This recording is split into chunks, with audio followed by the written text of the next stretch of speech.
Okay guys, kepada siapa yang nak tahu tentang Scan to BIM, okay, jom join free webinar kita pada hari Jumaat ni 16 Januari 2026 pukul 10 pagi.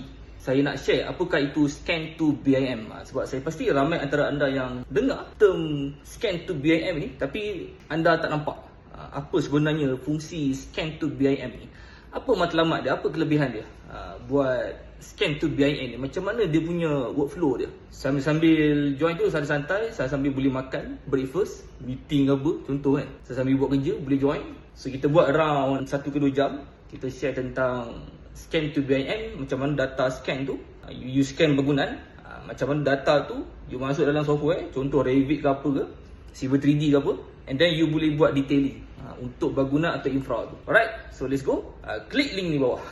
Klik link di bawah untuk register free webinar tersebut. 1 jam 2 jam je. Santai. Saya sambil makan nasi lemak, saya sambil makan kuih kaswi, saya sambil mengena bihun, teh tarik, kopi O, sambil boleh join kita punya webinar. Alright.